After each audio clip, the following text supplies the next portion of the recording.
आज हम लोग मेटल्स और नॉन मेटल्स का फिजिकल प्रॉपर्टी देखने जा रहे हैं।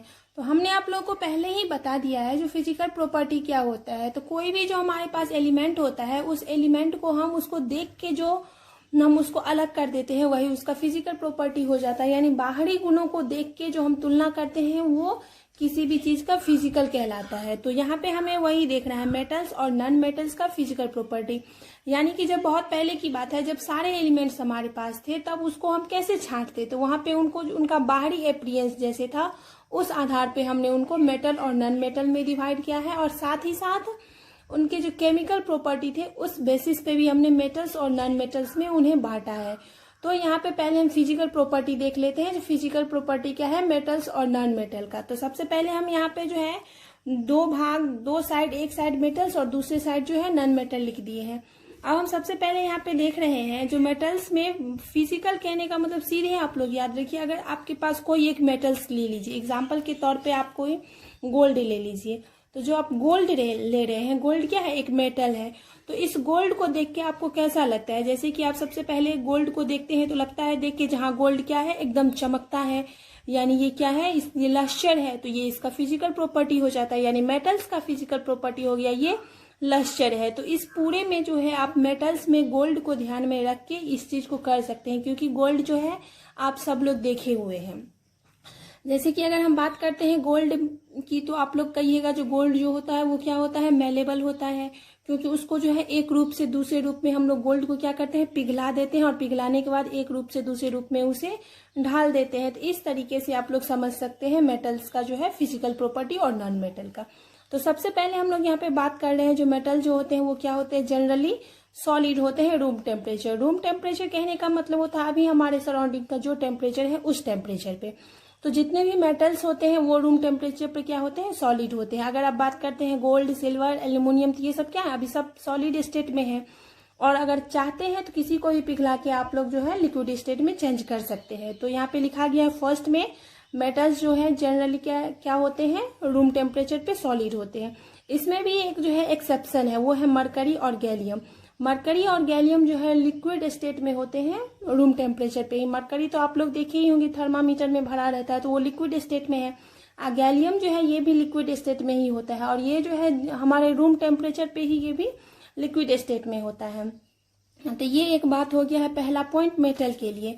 और इसी में अगर हम बात करते हैं नॉन मेटल का, तो नॉन मेटल जो है ये तीनों फॉर्म में रहता है, solid, liquid, gas. Non metal तीनों फॉर्म में पाए जाते हैं। तो सॉलिड में कौन कौन से नॉन मेटल है, आयोडीन, सिलिकॉन, कार्बन, फॉस्फोरस, ये सब सॉलिड में पाए जाते हैं। और लिक्विड में जो है सिर्फ एक ही नॉन मेटल पाए जाते हैं, वो है ब्रोमीन। और गैसियस स्टेट में जो है हाइड्रोजन, क्लोरीन, ऑक्सीजन। हाइड्रोजन तो आप लोग जानते ही हैं, हाइड्रोजन है, ऑक्सीजन है, क्लोरीन है। तो ये सब क्या है, सारा नॉन मेटल है, और ये सब गैसियस स्टेट में पाए जाते हैं। तो मेटल्स जनरली सॉलिड स्टेट में पाया जाता है, और नॉन मेटल्स जनरली जो है वो तीनों स्टेट में पाए जाते हैं। यहाँ एक पॉइंट क्लियर हो गया। अब हम आगे देख रहे हैं यहाँ पे हार्डनेस।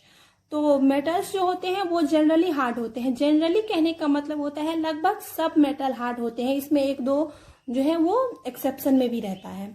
तो मेटल्स जनरली हार्ड होते हैं और नॉन मेटल जनरली क्या होते हैं, सॉफ्ट होते हैं। लेकिन मेटल में भी एक एक्सेप्शन है, वो है सोडियम, पोटाशियम। कहा जाता है सोडियम और पोटाशियम इतना सॉफ्ट होते हैं जो कि सोडियम और पोटाशियम को हम चाकू से भी काट सकते हैं। और इसमें बात करते हैं नॉन मेटल में, तो नॉन मेटल जनरली कैसे होते हैं, सॉफ्ट होते हैं, यानी कि जितने भी नॉन मेटल होंगे वो सॉफ्ट होंगे। और इसमें भी एक एक्सेप्शन में आता है डायमंड।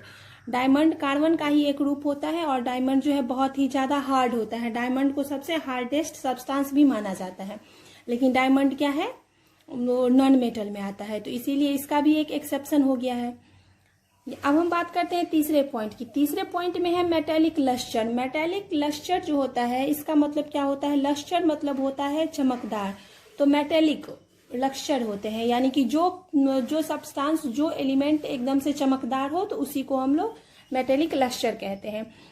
तो मेटल्स क्या होते हैं, लश्चर होते हैं, और नॉन मेटल क्या होते हैं, ये लश्चर नहीं होते हैं, यानी कि ये जो है डल टाइप से होते हैं। इसमें भी एक्सेप्शन में आता है ग्रेफाइट और आयोडीन। ग्रेफाइट बहुत ही ज्यादा क्या होता है, लश्चर होता है, इसकी चमक बहुत दूर से ही पता चलती है। तो इसमें भी जो है दो ठो एक्सेप्शन में आ जाता है, ग्रेफाइट और आयोडीन। आगे हम लोग देख रहे हैं मेल्टिंग पॉइंट और बॉइलिंग पॉइंट में। तो मेटल, जितने भी मेटल हैं इनका हाई मेल्टिंग पॉइंट और बॉइलिंग पॉइंट होता है, यानी कि ये जो मेल्ट भी करेंगे वो हाई टेम्परेचर पे और बॉयल भी करेंगे तो वो भी उनका जो है हाई होता है, यानी मेल्टिंग पॉइंट और बॉइलिंग पॉइंट दोनों इसका क्या होता है, ज़्यादा होता है। लेकिन इसमें भी एक एक्सेप्शन में आते हैं सोडियम पोटाशियम।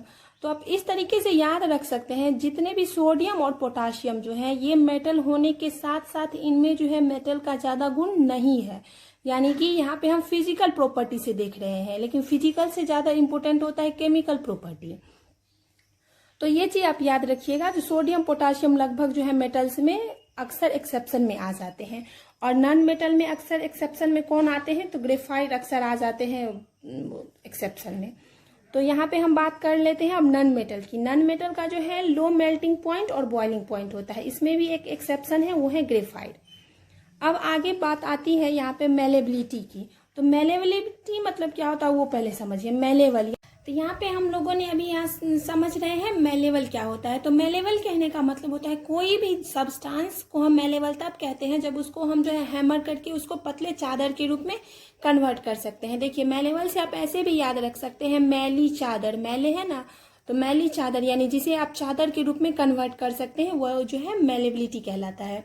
तो यानी मेलेबिलिटी का डिफिनेशन भी अगर आपसे पूछा जाता है तो आप बता सकती है, the property by which metal can be beaten into sheet is called malleability, यानी कि मेटल का वो प्रॉपर्टी जिससे कि मेटल को क्या किया जाता है, शीट के रूप में कन्वर्ट कर दिया जाता है, उसे मेलेबिलिटी कहते हैं।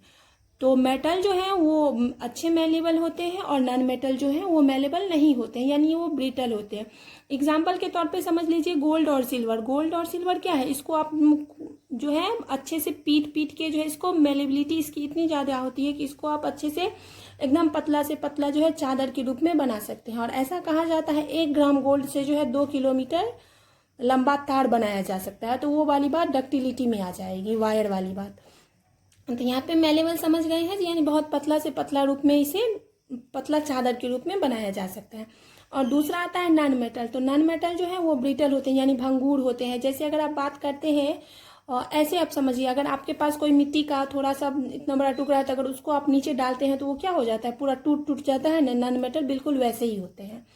आगे हम बात करते हैं डक्टिलिटी। डक्टिलिटी मतलब होता है जिसे कि आप वायर के रूप में जो है कन्वर्ट कर सकते हैं। तो अभी तुरंत हमने आपको बताया है, जो अगर हमारे पास 1 ग्राम गोल्ड रहेगा तो उसको हम 2 किलोमीटर लंबा तार के रूप में कन्वर्ट कर सकते हैं। तो सोच लीजिए गोल्ड और सिल्वर का जो है कितना ज़्यादा डक्टिलिटी है। तो डक्टिलिटी भी एक प्रॉपर्टी होता है मेटल का, वो प्रॉपर्टी जिससे कि उसको हम वायर के रूप में चेंज कर सकते हैं, तो वो डक्टिलिटी कहलाता है। तो इसका भी डिफिनेशन आप लोग बता सकते हैं। और ये भी कह सकते हैं जो मेटल जो होता है बहुत ही अच्छा मेटल डक्टाइल होता है, और उसमें भी सबसे अच्छा गोल्ड और सिल्वर जो है सबसे ज़्यादा डक्टाइल होते हैं। और नॉन मेटल क्या होते हैं, ये डक्टाइल नहीं होते हैं। अब आता है अगला पॉइंट, 7 पॉइंट है, जितने भी मेटल होते हैं वो गुड कंडक्टर ऑफ हीट और इलेक्ट्रिसिटी के होते हैं। लेकिन यहाँ पे देखिए जनरली लगा के बोला करिए, तो generally metals are good conductor of heat and electricity, क्योंकि कुछ ऐसे मेटल्स होते हैं जो कि अच्छे कंडक्टर नहीं भी होते हैं, इसीलिए जनरली लगा के बोला करिए। तो मेटल्स जो होते हैं वो हीट को और इलेक्ट्रिसिटी को जो है अपने से अच्छे से पास होने देते हैं, और इसमें सबसे अच्छा एग्जाम्पल है सिल्वर। लेकिन अपने लोग कॉपर वायर का इस्तेमाल करते हैं, सिल्वर वायर का इस्तेमाल नहीं करते हैं, क्योंकि सिल्वर बहुत महंगा है। तो सिल्वर सबसे बेस्ट कंडक्टर होता है। इसके बाद आता है कॉपर, एल्युमिनियम। तो इसीलिए अब जहाँ तहाँ जो है कॉपर वायर का इस्तेमाल किया जाता है, जिससे कि इलेक्ट्रिसिटी अच्छे से पास हो। और इसी में हम बात करते हैं नॉन मेटल का। तो नॉन मेटल क्या होता है, ये बैड कंडक्टर होते हैं हीट और इलेक्ट्रिसिटी के। तो इसमें भी एक एक्सेप्शन में है ग्रेफाइट। ग्रेफाइट जो है वो नॉन मेटल होने के साथ साथ ही हीट और इलेक्ट्रिसिटी का अच्छा कंडक्टर भी है। एक्सेप्शन में याद रखिएगा।